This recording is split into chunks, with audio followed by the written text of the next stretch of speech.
बहुत समय पहले की बात है। एक गांव में एक लड़का रहता था जिसका नाम अमित था। उसका एक समस्या थी और उसका समस्या ये थी कि उसका मन हर समय भटकते रहता था। उसके मन में हर समय कोई ना कोई नकारात्मक विचार चलते रहते थे। उसके मन का बक कभी शांत नहीं होता था। वो जब भी कुछ सोचकर करता था तो कुछ अलग ही कर देता। कभी वो अपने अतीत के बारे में सोचकर पछताता था कि काश मैंने उस काम को उस समय कुछ अच्छे से मन लगाकर कर देता, या फिर वो अपने भविष्य के बारे में सोचकर बहुत ही ज़्यादा चिंतित रहता था और अपने आप पर ही बहुत ज़्यादा डरता रहता था कि भविष्य में मेरे साथ कुछ ऐसा हो गया तो क्या होगा, कहीं मैं असफल हो गया तो क्या होगा, अगर मुझसे कोई गलती हो गई तो लोग मेरा मजाक उड़ाने लग जाएगा। और ऐसे ही कई सारे नकारात्मक विचार और असफलता से भरे विचार उसके मन में आता रहता था। अमित हमेशा ही अपने विचारों में खोए रहता था, जिसके कारण वो अपने जीवन में कुछ नहीं कर पाता था। वो तो बस यही चाहता था कि उसको जल्द ही इन विचारों से मुक्ति मिल जाए। अमित चाहता था कि उसके मन में कोई भी फालतू विचार कभी ना आए, लेकिन हर समय उसके मन में कोई ना कोई विचार चलता ही रहता था। इसीलिए वो जीवन में बहुत ही ज़्यादा परेशान हो गया था। फिर एक दिन उसने सुना कि पास की गांव में गौतम बुद्ध आया है। उसने कहीं सुना था गौतम बुद्ध के पास हर समस्या का समाधान है। तभी वो मन ही मन सोचा, मैं जाकर गुरुजी से अपने जीवन की सभी समस्या का समाधान का हल पूछता हूँ। इतना कहकर अमित गौतम बुद्ध के पास गया और गौतम बुद्ध से कहा, गुरुजी, मैं अपने जीवन को लेकर बहुत ही ज़्यादा परेशान हूँ। क्या आप मुझे मेरी जीवन की सभी समस्या का समाधान दे सकते हो? अमित की बात सुनकर गौतम बुद्ध मुस्कुराने लगा और अमित को कहा, तुम मुझसे क्या जानना चाहते हो? गौतम बुद्ध की मुँह से ये बात सुनकर अमित ने कहा, हे गुरुजी, मैं अपने मन को खाली कराना चाहता हूँ। मैं आपसे ये जानना चाहता हूँ कि अपने मन को शांत और खाली कैसे किया जा सकता है। मेरा मन हर वक्त विचारों से भरा रहता है। मैं कभी भी अपने ध्यान को एक जगह पर नहीं लगा पाता हूँ, जिसके कारण मेरे हर काम पर समस्या आ जाती है। मैं एक चीज़ करता हूँ और नकारात्मक विचारों के कारण मैं दूसरी चीज़ पर पहुँच जाता हूँ। मेरा मन कभी भी एक जगह ठहरता ही नहीं है और यूं ही मेरे मन में हजारों विचार चलते रहते हैं और ये मेरे मन में कब होता है, क्यों होता है, मुझे कुछ भी पता नहीं चलता है गुरुजी। और मुझे बहुत देर बाद एहसास होता है कि मैं क्या करने बैठा था और मैं क्या कर रहा हूँ। गुरुजी, मैं अपने मन को विचारों से खाली कर देना चाहता हूँ। मैं चाहता हूँ कि मेरे मन में कभी भी एक भी विचार न आए। जब मैं चाहूँ तभी मेरे मन में विचार आए। तभी गौतम बुद्ध ने अमित को कहा, किसी समस्या का समाधान तभी निकाला जाता है जब हम उस समस्या का जड़ तक पहुँच जाते हैं, समस्या को ठीक से समझते हैं और उस समस्या को ठीक से जानते हैं। इतना कहकर गौतम बुद्ध ने कहा, जिस मन को तुम खाली करना चाहते हो, क्या तुमने कभी उस मन को थोड़ा बहुत भी समझा है, जाना है? गौतम बुद्ध की मुँह से ये सब बातें सुनकर अमित ने कहा, गुरुजी, मैंने अपने मन को जानने के लिए बहुत ज़्यादा कोशिश की है, लेकिन मैंने इसको जानने के लिए जितना कोशिश किया है, मेरा मन उतना ही ज़्यादा रहस्यमय हो जाता है। तभी गौतम बुद्ध ने अमित को उसी वक्त एक घड़ा देते हुए कहा, तुम जाओ और इस घड़े में छोटे छोटे पत्थर भर कर लेकर आओ। तभी अमित उस घड़ा को लेकर चला गया और उस घड़े में छोटे छोटे पत्थर भरकर गौतम बुद्ध के पास आया और उस घड़े को गौतम बुद्ध के चरण में रख दिया। तभी गौतम बुद्ध ने उसी वक्त अमित को कहा, इस घड़े को तुम अपना मन समझो और इस घड़े में भरे हुए पत्थरों को तुम अपना विचार समझो। अब इस घड़े में और पत्थर डालो। तभी अमित ने उस घड़े में और पत्थर डालना शुरू किया।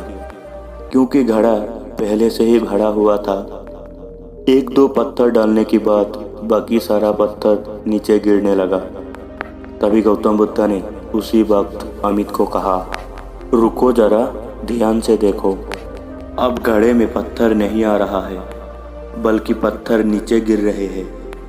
क्योंकि ये एक घड़ा है, जो इसमें आ सकता था वो आ गया। अब इसमें और पत्थर नहीं आएगा। अगर दूसरे पत्थर डालने हैं तो पहले वाले पत्थरों को निकालना होगा। ये सुनकर उसी वक्त अमित ने कहा, गुरुजी, मैं आपकी बात समझ गया हूँ कि आप मुझे क्या बताना चाहते हैं। हमें अपने मन को विचारों से ही खाली कर देना चाहिए।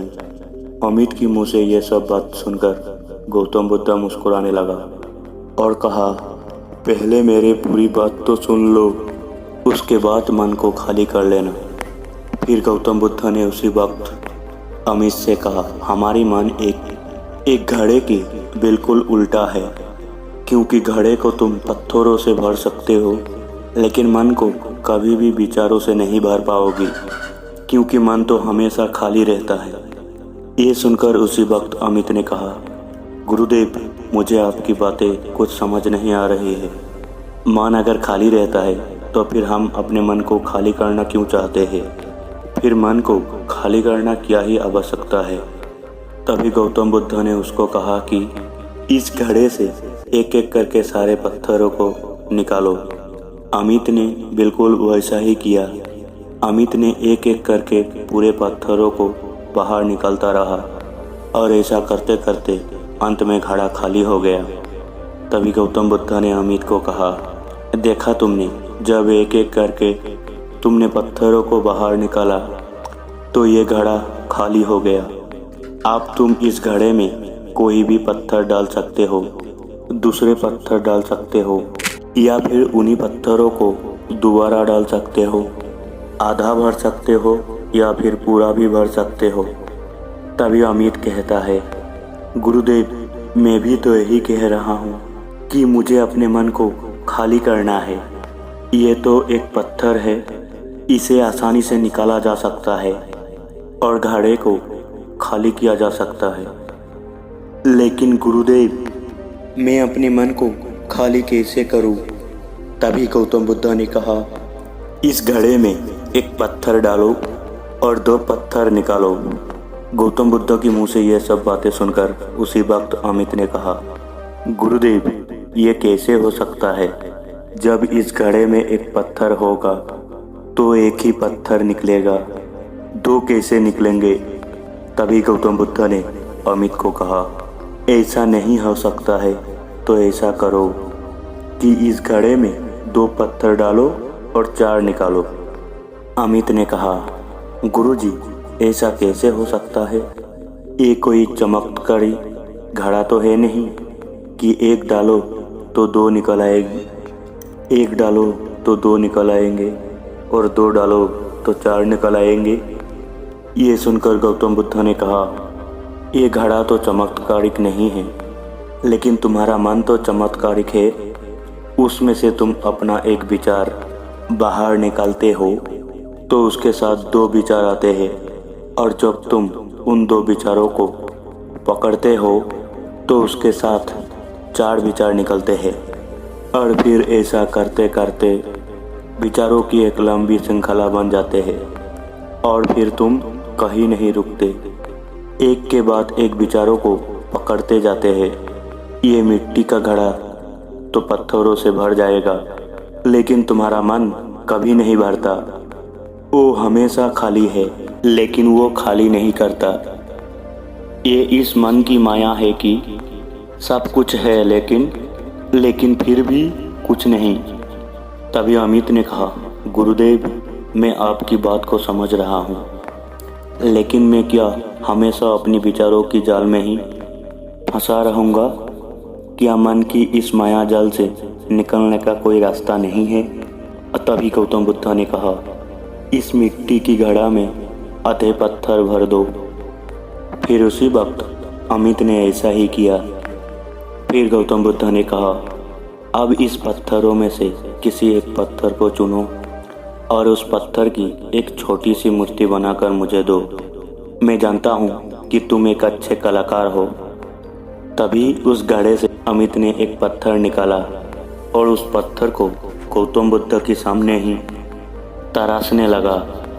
पत्थर को तराशते समय अमित को लगा कि ये पत्थर अच्छा नहीं है। फिर अमित ने एक दूसरा पत्थर उस घड़े से निकाला, लेकिन अमित को वो दूसरा पत्थर भी पसंद नहीं आया। फिर अमित ने एक तीसरा पत्थर निकाला, लेकिन अमित को वो तीसरा पत्थर भी पसंद नहीं आया। उसका रंग अच्छा नहीं था। ऐसा करते करते अमित ने उस घड़ा से सारे ही पत्थर बाहर निकाल दिया। अमित को ऐसा करते हुए गौतम बुद्ध ने बड़े ही ध्यान से देख रहा था। फिर गौतम बुद्ध ने अमित को कहा, तुमने सबसे पहले जो पत्थर निकाला था, उस पत्थर को तुम ये समझकर तलाश दो कि इसके बाद तुम्हारे पास कोई और पत्थर नहीं है और यही एक पत्थर ही तुम्हारे पास है। और उसी वक्त से अमित ने उसी एक पत्थर को लेकर तराशने लगा और अमित ने उस पत्थर से एक बहुत ही सुंदर मूर्ति बनाई और गौतम बुद्ध को भेंट किया। और गौतम बुद्ध से कहा, गुरुजी, इस पत्थर से इतनी सुंदर मूर्ति बन सकती थी, मैं ये सोच भी नहीं सकता था। अमित की ये बात सुनकर गौतम बुद्ध ने कहा, जब तुम्हारे पास कोई और दूसरा विकल्प नहीं होता है, तब हम उस विकल्प में ही संपूर्ण ऊर्जा लगाते हैं और उसी को सबसे बेहतर बनाते हैं। और जब हमारे पास कोई सारे विकल्प होता है, तब हम पत्थर चुनते भी नहीं और मूर्ति बनती भी नहीं। हमारा मन भी एक विचार के पीछे हजारों विकल्प खोलकर रखती है और एक मुख्य विचारों को छोड़कर उन हजारों फालतू की विचारों में उलझकर हम हमेशा के लिए रह जाते हैं। फिर उसी वक्त अमित ने गौतम बुद्ध को कहा, गुरुजी, मैं आपकी बातों को बहुत अच्छे से समझ गया हूँ, लेकिन अब मुझे क्या करना चाहिए? कृपया आप मेरा मार्गदर्शन कीजिए। तभी गौतम बुद्ध ने अमित को कहा, मन को शांत करना, मन को खाली करना 1-2 दिन का काम नहीं है, ये एक बहुत लंबी प्रक्रिया है। तो क्या तुम इसके लिए तैयार हो? तभी अमित कहता है, जी हाँ गुरुदेव, मैं तैयार हूँ, चाहे कितनी भी लंबी प्रक्रिया क्यों ना हो। तभी गौतम बुद्ध ने अमित को कहा, मन को खाली और नकारात्मक विचारों से दूर रखने का 6 तरीके हैं। आओ उन्हें एक एक करके समझते हैं। पहला तरीका, ऐसे लोगों का साथ छोड़ दो जो तुम्हें कमज़ोर, बिछड़ा हुआ, लक्ष्यहीन महसूस कराए। अक्सर हमारे जीवन में आसपास ऐसा लोग होता ही है जो हमारे पद और धन में ऊपर होते हैं और इसी पद और धन की घमंड में वो अपने नीचे की लोगों को कुछ भी नहीं समझते। इसलिए ऐसे लोगों के बीच में रहना ही नहीं चाहिए और ऐसा लोग अपने से छोटे लोगों को ऐसा ही महसूस करवाती है कि आप कितने छोटे हैं और इसीलिए ऐसे छोटे लोग अपने जीवन में कुछ बड़ा हासिल कर ही नहीं सकते। इसके अलावा कई बार हमारे मित्र और घर परिवार के सदस्य भी ऐसे होते हैं जो अक्सर हमें छोटा महसूस करवाती है, हमें नीचा दिखाने की कोशिश करते हैं, लोगों के सामने हमारी मजाक बनाते हैं। तो ऐसा लोगों से जितना दूर हो सके उतना ही दूर रहो। ये लोग ऐसे होते हैं कि तुम्हारी नज़रों से तुम्हारे लक्ष्य को दूर कर देते हैं और तुम्हें कमज़ोर महसूस करवाते रहते हैं, और फिर तुम्हें तुम्हारी काबिलियत पर शक होने लगता है। तुम्हारे अंदर खुद की प्रति नकारात्मक भावनाएं आने लगती है और ये नकारात्मक विचार तुम्हें मानसिक तनाव और चिंता की ओर लेकर जाता है। इतना कहकर गौतम बुद्ध ने दूसरा तरीका बताते हुए कहते हैं, तुम बहुत ही कम और चुनिंदा लोगों को ही अपना मित्र बनाओ। ऐसे लोगों को ही अपना मित्र बनाओ जिससे तुम कुछ सीख सकते हो, जिनकी तुम इज्जत कर सकते हो, जो तुम्हारी भावनाओं को समझ सके, जिनकी सोच तुमसे मेल खाते हो, जो तुम्हें जीवन में आगे बढ़ने में सहायता करे।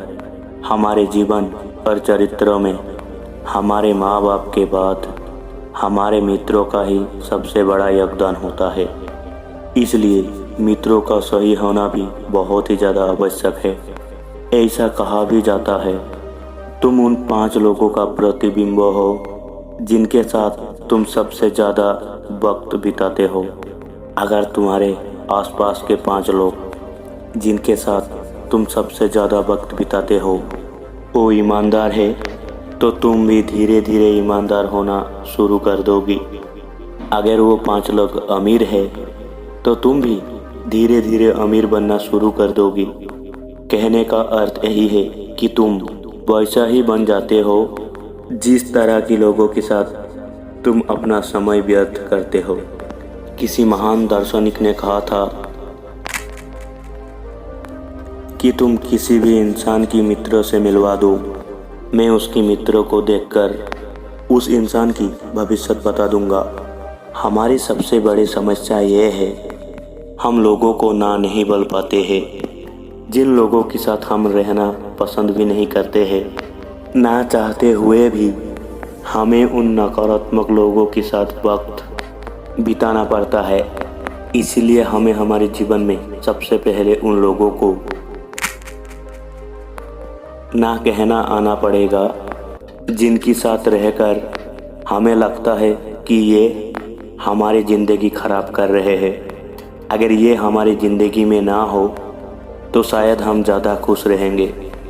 इतना कहकर गौतम बुद्ध आगे कहते हैं, तीसरा तरीका है कि तुम कभी भी अपना अतीत नहीं बदल सकते हो, लेकिन तुम अपना भविष्य अवश्य बदल सकते हो। इसीलिए तुम्हें पूरी तरह से वर्तमान में रहते हुए उन चीज़ों पर, उन कामों पर ध्यान दो जो तुम्हारे नियंत्रण में हैं, जिन्हें तुम आज कर सकते हो, अभी कर सकते हो। इतना कहकर गौतम बुद्ध कहते हैं, मेरी एक बात हमेशा याद रखना, केवल वर्तमान में रहकर अपने भविष्य को सुधारा जा सकता है, अतीत में रहकर नहीं। इसीलिए अपने वर्तमान में जीने की आदत डालो। चौथा तरीका है कि तुम स्वस्थ और पौष्टिक खाना खाओ। हमारा शरीर हमेशा ऊर्जा से चलता है और हम जैसा खाना खाएंगे वैसे ही ऊर्जा हमारे शरीर को मिलेगी। अगर हमारा शरीर स्वस्थ नहीं रहेगा तो हमारा मन स्वस्थ कैसे रहेगा।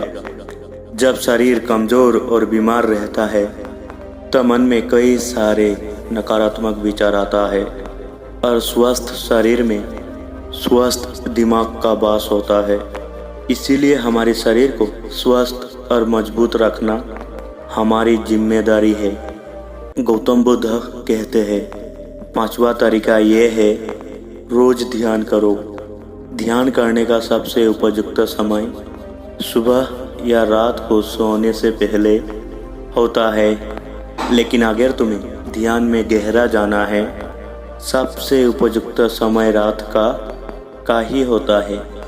रात में सोने से पहले ध्यान करने से नींद में भी सुधार होता है और बहुत गहरी नींद आती है।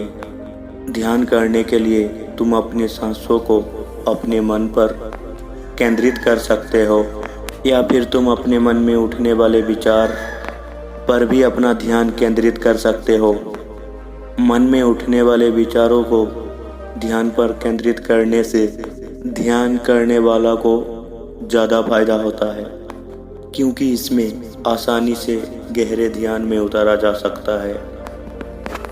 अगर तुम ध्यान नहीं कर सकते हो तो रोज़ खुद के साथ अकेले में वक्त बिताओ, खुद के व्यवहार को समझो, देखने की कोशिश करो कि मन में किस तरह का विचार उठ रहे हैं और क्यों उठ रहे हैं। गौतम बुद्ध आगे बताते हुए कहते हैं, छठा तरीका है, तुम नए नए जगह घूमने जा सकते हो, क्योंकि एक पुरानी कहावत है, क्योंकि एक लंबी यात्रा तुम्हें 100 किताबों की बराबर ज्ञान दे सकती है। गौतम बुद्ध ने कहा, मैं अपने जीवन में 9 महीने तक लगातार घूम रहा था। मेरे भ्रमण करने का यही कारण था कि नए नए जगह जाने से ज्ञान की प्राप्ति के साथ साथ मन को भी एक नयापन भी प्राप्त होता है। नए जगह घूमने जाने से हमारे मन उत्साहित रहते हैं।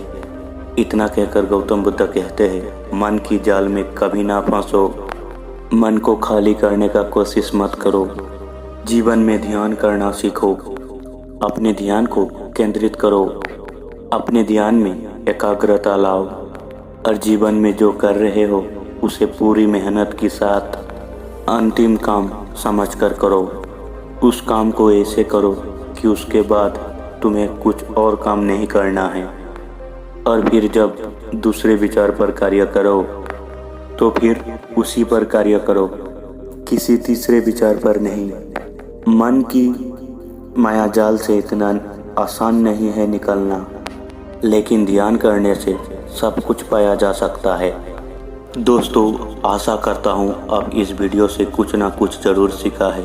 दोस्तों, आप इस वीडियो से क्या सीखा कमेंट बॉक्स में ज़रूर बताना, और अगर आपको ये वीडियो अच्छा लगा तो हमारे चैनल को सब्सक्राइब करके वीडियो को ज़रूर लाइक करना। मिलते हैं और एक नई कहानी पर। नमो बुद्धा।